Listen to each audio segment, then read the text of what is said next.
Olá, bem-vindos ao História em Casa. Esse é o segundo vídeo a respeito da Grande Guerra. Hoje nós conhecemos como Primeira Guerra Mundial. Então, nós fizemos um primeiro vídeo entendendo aí as causas desse conflito e hoje a gente vai falar um pouco mais da guerra. Vamos falar do estopim, vamos dividir a guerra em dois momentos, a guerra de movimento e a guerra de trincheiras, e aí depois a gente vai ver como que funciona os países, as pessoas que estão trabalhando nas fábricas para também fortalecer nessa guerra aí, tá certo? Então vamos lá, para o estopim.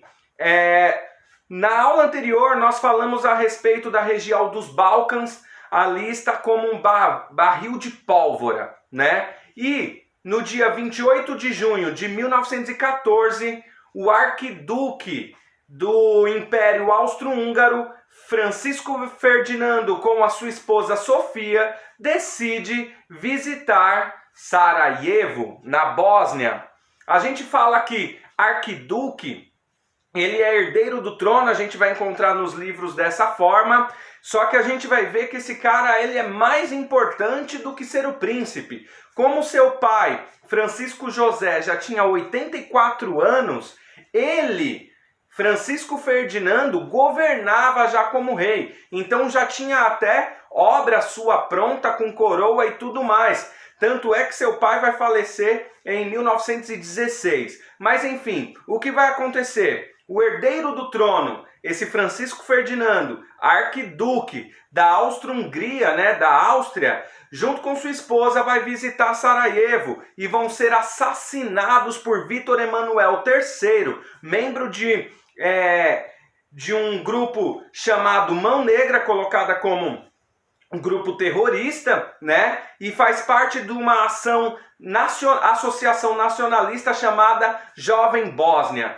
Por que está acontecendo isso? Qual é a ideia dessa Jovem Bósnia e dessa Mão Negra? Acabar com a influência da Áustria na região dos Balcãs. Na aula anterior, a gente viu que existia ali a Rússia defendendo os países eslavos e a Sérvia querendo criar essa grande Sérvia. Mas quem influenciava, quem tinha influência direta aí, eram os austríacos, que são germânicos, assim como a Alemanha. Tá? Então a gente vai ver que o governo austro-húngaro, depois desse assassinato, vai exigir a condenação de alguns ministros que eles vão julgar suspeito. O governo da Sérvia não vai acatar as medidas colocadas pelo governo austro-húngaro, portanto vai lavar suas mãos, vai falar assim, ó, não sei de nada, essa galera aí é meio perigosa mesmo, vocês vieram no dia errado. E o que vai acontecer? O Império Austro-Húngaro vai declarar guerra para a Sérvia. Se você lembra da aula anterior,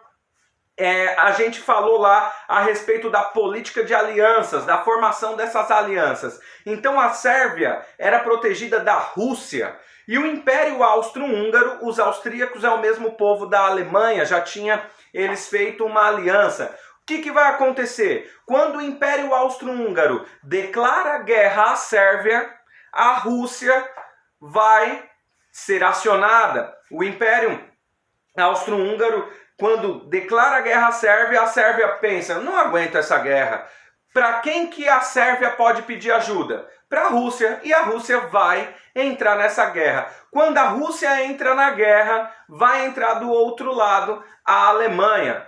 Quando a Alemanha entra na guerra, vai entrar ao lado da Rússia, lá que a gente falou da Tríplice Entente, França, Inglaterra. Dessa forma, a gente vai iniciar a Segunda Guerra Mundial, Primeira Guerra Mundial ou a Grande Guerra, certo? Então dispara essa política de alianças entre a Rússia, entre a Alemanha, entre a França, entre a Grã-Bretanha e aí por interesses pessoais, entre o Império Turco Otomano ali por interesses na região dos Balcãs, vai bloquear a passagem dos russos do Mar Negro para o Mar Mediterrâneo, e aí o Japão, que está quietinho lá do lado dele, vai ficar de olho na guerra acontecendo lá na Europa, vai pensar, tem uns territórios aqui alemães no Oriente que me interessa, então eu vou declarar guerra à Alemanha e vou entrar na guerra também.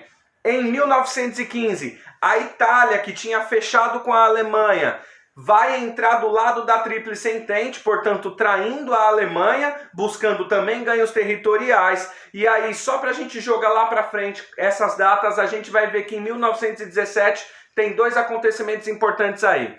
A saída da Rússia da guerra e a entrada dos Estados Unidos, tá certo? Então esse é o cenário da Primeira Guerra Mundial ou a Grande Guerra. Vamos lá, separando em duas fases, vamos falar primeiro da Guerra de Movimentos. Essa Guerra de Movimentos vai ser entre 1914 e 1915, né? A gente vai estar aí a guerra iniciando no meio do ano de 2014. Então a Guerra de Movimentos é simples, vai ser o deslocamento das tropas. Então declarou guerra, os exércitos precisam se deslocar para se posicionar, né? Então, a Alemanha, acreditando que a guerra vai ser rápida ali, 4, 5 meses, ela tem uma tática. Primeiro, a Inglaterra é uma ilha. Se a Alemanha conseguir invadir o norte da França, ela consegue bloquear também a chegada dos ingleses para França, para o norte da França, porque viriam de navios. Né? Então qual que é a tática da Alemanha? Invadir a Bélgica, que fica no norte ali, na divisa entre Alemanha e França, e já frear a Inglaterra. Só que a Alemanha vai ter um problema. Essa invasão da Bélgica vai demorar um pouquinho mais e vai fazer ser possível os britânicos desembarcarem no norte do território francês. Tá certo? Então a Grã-Bretanha se organiza para auxiliar ali os franceses. A Alemanha é obrigado a reforçar também sua guerra lá no leste, porque vai ter que guerrear tanto no leste quanto no oeste. Então, quando a gente falar aqui leste, oeste, oriente, ocidente, quem está no centro dessa guerra aí é a Alemanha, tá bom? Então, de um lado a Alemanha tem que combater lá no oriente a Rússia e no ocidente ela tem que combater os franceses, auxiliados pelos ingleses, tá certo? Então, lá no Oriente, os russos vão ser vencidos pelos alemães numa batalha que fica conhecida como Batalha de Tannenberg, né? E na contraofensiva do leste vai acontecer a primeira Batalha do Marne, que os alemães vão recuar para o rio Aisne e vão cavar ali as trincheiras. Então, como deu tempo dos ingleses auxiliarem os franceses no norte, os alemães não conseguiram dominar ou invadir ali o norte da França total, frear os ingleses e tiveram que recuar. E como cavaram trincheiras, a gente vai para a segunda fase da guerra. Essa fase que vai durar de 1915 a 1918 e vai levar muitas vidas humanas aí. Então vamos lá. 1915, Ypres, na Bélgica, a Alemanha vai começar a usar gases tóxicos. A gente vai ver que a tecnologia de guerra ela é muito potente. Então o ser humano ele consegue dentro da guerra desenvolver muitas tecnologias.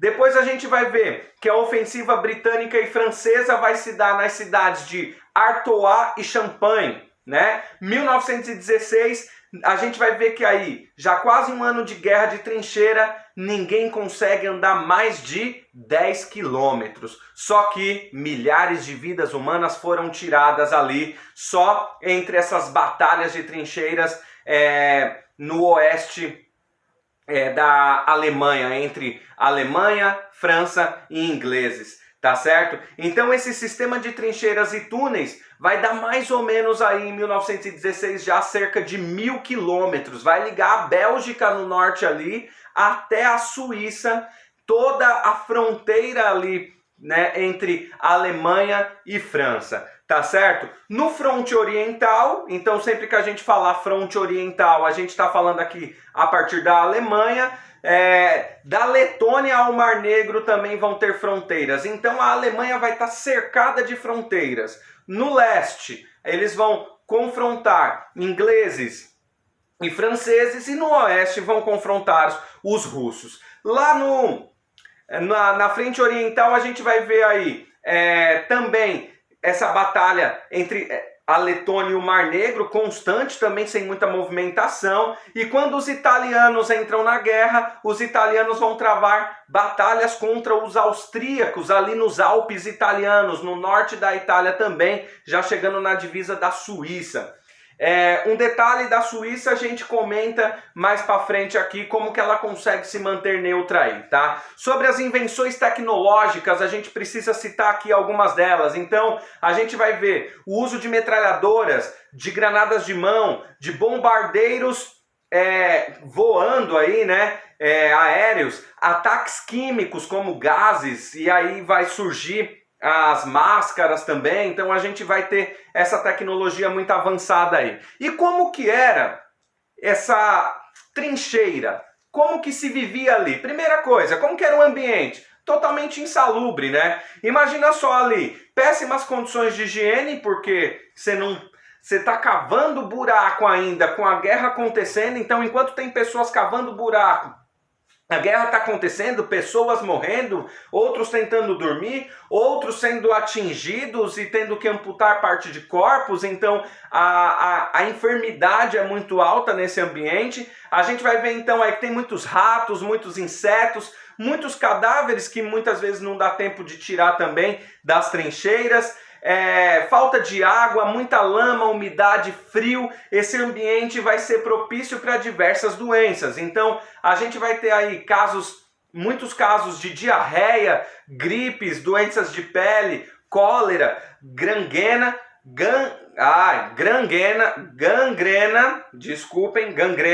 e o pior de tudo, terror psicológico. Imagina você numa guerra, numa trincheira, 2, 3 anos dentro de um buraco, escutando barulho de tiro, bomba, gás, avião voando e bombardeando.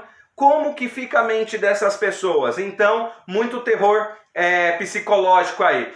Outra coisa que a gente precisa ver é a fome, porque alimentos eram racionados, então existia uma quantidade diária para o soldado comer. E outra, uma coisa que o inimigo sempre tentava fazer é bloquear, tentar impedir a chegada desses alimentos no fronte, porque se eu bloqueio a chegada de alimentos nesse fronte, eu sei que esses soldados passando fome não vão ter condições de continuar a guerra, ainda mais com esses problemas psicológicos que vão surgir durante a guerra, tá certo? E aí, para aliviar o sofrimento, sabe o que os governos mandavam para a linha de frente de batalha? Bebidas alcoólicas. Lógico que dava uma aliviada, só que era passageiro. Logicamente a gente vai ver que isso não é um remédio para as pessoas tratarem seus problemas psicológicos. Então conseguia ali dar uma aliviada, dormir, às vezes nas questões de dores e tudo mais, mas quando passava a gente sabe que tudo retorna, né? Então essa é a questão da guerra de trincheiras, tá? E aí vamos falar um pouco do fronte doméstico, como que é isso, como que as pessoas viviam fora do campo de batalha auxiliando nessa guerra, tá? Então, primeira coisa, os países passaram a controlar as economias e a população. Então vira quase que um absolutismo dentro desses países. O povo tem que obedecer o que os governantes estão impondo para ter um controle dessa sociedade, tá? Então a gente vai ver que é necessário uma mobilização civil pelo esforço de guerra. Então as pessoas têm que se engajar. O que significa se engajar, por exemplo? A produção industrial para a guerra não pode parar. Então tem que produzir armamento, tem que produzir munição e tem que produzir alimento também. Então a agricultura também vai ser importante, ainda que vai faltar muito alimento, tá? E como que vai fazer se esses homens estão todos na guerra, ou muitos estão na guerra? As mulheres vão assumir esses postos de trabalho e vão para as fábricas produzir essas munições, tá? Vai haver um racionamento de alimentos, isso é lógico dentro de 3, 4 anos de guerra e pouca produção alimentícia. Então o governo tenta manter esse exército alimentado e essa população trabalhando e alimentada, mas vai racionar isso daí. Os britânicos vão começar a organizar bloqueios navais ali no mar para tentar impedir as matérias-primas de chegar nos seus inimigos, principalmente na Alemanha, porque também se eu não tenho matéria-prima, não tenho como produzir para a guerra, tá? Os alemães começam a atacar com seus dirigíveis em 1915 a cidade de Londres. Então, quando os alemães, aí uma curiosidade importante, interessante aí, Otto von Bismarck, quando fica sabendo que Santos Dumont consegue voar no início do século XX, bem antes da guerra, todo mundo fica, nossa, o ser humano agora consegue voar. Sabe o que Otto von Bismarck pensa? A Inglaterra deixa de ser uma ilha, porque agora a gente consegue atacar via aérea. E é o que acontece, Londres é atacada e bombardeada em 1915 ou a partir de 1915. Em 1917, os alemães têm submarinos e esses caras vão fazer um estrago. Imagina lá, todo mundo tranquilo nas suas embarcações, daqui a pouco toma uma bomba, não sabe nem de onde vem, olha para o alto, não vê nada, olha para o mar, não vê nada. Por quê? Está subaquático, né? Então, só que aí a Alemanha vai cometer talvez um dos maiores erros, vai começar a atacar geral, até países que estão neutros na guerra, como Estados Unidos e Brasil.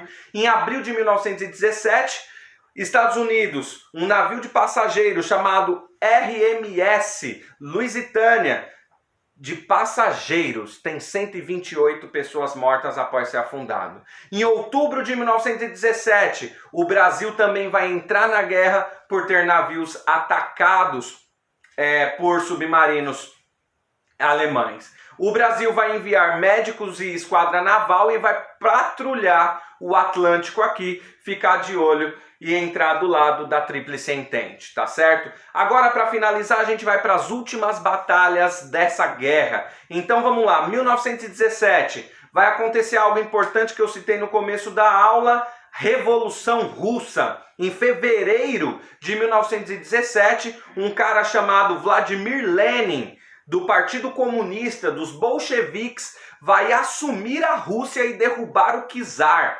Acaba o Império Russo, né? Em dezembro a gente vai ver que a Rússia, sob comando de Lenin, vai negociar um armistício com os adversários de guerra e tirar a Rússia da guerra. Isso é importante para a Alemanha, porque como a Alemanha tinha duas frentes de guerra, ela vai parar de ter a frente de guerra oriental e vai deslocar seu exército todo para a frente ocidental para batalhar contra franceses e ingleses. Só que como os alemães tinham atacado um navio norte-americano, os norte-americanos vão reforçar a Tríplice Entente e dessa forma os alemães, já com 3, 4 anos de guerra, não vão ser suficiente para esse reforço, tá certo? Então a gente vai ver que em 1918 os alemães estão a 90 quilômetros de Paris, ali em junho, só que são surpreendidos pelos reforços estadunidenses e são obrigados a recuar para dentro da Alemanha. Essa vai ser a segunda batalha do Marne, perdida para a Tríplice Entente aí com apoio dos estadunidenses, tá certo? Aí em 15 de setembro de 1918 a gente tem a Áustria-Hungria assinando o Tratado de Paz, saindo da guerra. 4 dias depois, 19 de setembro de 1918, a gente tem a Batalha de Megido, os britânicos ali na Palestina combatendo os turcos otomanos, que também já vão sair da guerra. Em 29 de setembro de 1918, a Bulgária, que tinha entrado ao lado da Alemanha, também se rende e a Alemanha continua sozinha até novembro de 1918. E esse é o fim da Grande Guerra. Nós ainda temos mais um vídeo para falar um pouco das consequências aí, então até daqui a pouco ou até o próximo vídeo. Abraços!